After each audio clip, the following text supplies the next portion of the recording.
গাজায় নৃশংস হত্যাযজ্ঞ, ইয়েমেন ও লেবাননে ইসরায়েলের অন্যায্য হামলার জেরে বিশ্বের বিভিন্ন দেশ প্রতিবাদে সোচ্চার হলেও নিশ্চুপ যুক্তরাষ্ট্র। বরং হাজার সমালোচনা উপেক্ষা করে দখলদার বাহিনীকে একতরফা প্রশ্রয় দিয়ে যাচ্ছে যুক্তরাষ্ট্র। আবার অস্ত্র সরবরাহ সহ বিভিন্নভাবে সহযোগিতাও করে যাচ্ছে মার্কিন প্রশাসন।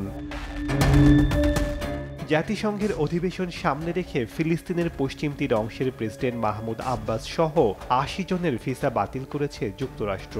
এই ভিসা বাতিলের কোনো সদুত্তর দিতে পারেনি দেশটি, তবে পুরনো সেই রেকর্ড আবারও বাজিয়েছে তারা। তাদের দাবি, শান্তি নিশ্চিত করতে ফিলিস্তিনের নেতা ও কর্মকর্তাদের ভিসা বাতিল করা হয়েছে।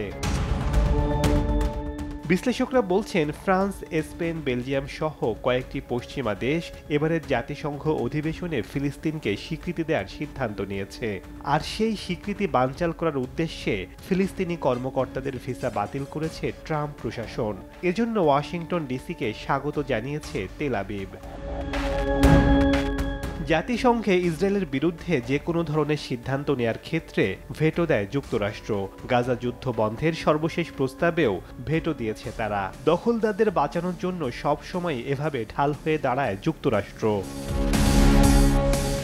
স্বাভাবিকভাবেই তাই প্রশ্ন ওঠে, ইহুদিবাদী ইসরায়েলকে কেন এতটা প্রশ্রয় দেয় যুক্তরাষ্ট্র? দেশটির ১০০ জন সিনেটরের মধ্যে ১০ জন ইহুদি।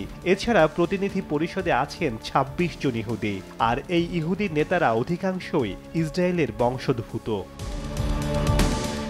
২০২০ সালের জরিপ অনুযায়ী যুক্তরাষ্ট্রে ইহুদি নাগরিকের সংখ্যা ৭৫ লাখ, যা মোট জনসংখ্যার ২.৪%। সিনেটে ইহুদি প্রতিনিধিত্ব রয়েছে ১০%, আর প্রতিনিধি পরিষদে ৬%। এছাড়া বিভিন্ন রাজনৈতিক কর্মসূচিতে ইহুদি ব্যবসায়ীরা অর্থ বিনিয়োগ করে থাকে। এ থেকে বোঝা যায়, মার্কিন রাজনীতিতে ইহুদি জনগণের রাজনৈতিক প্রভাবও অত্যন্ত শক্তিশালী।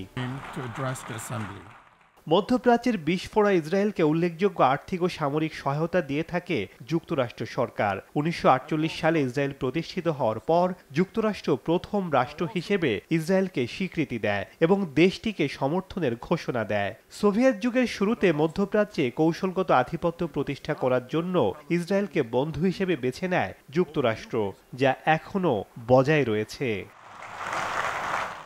শেখ সাদি মারজান, সময় সংবাদ।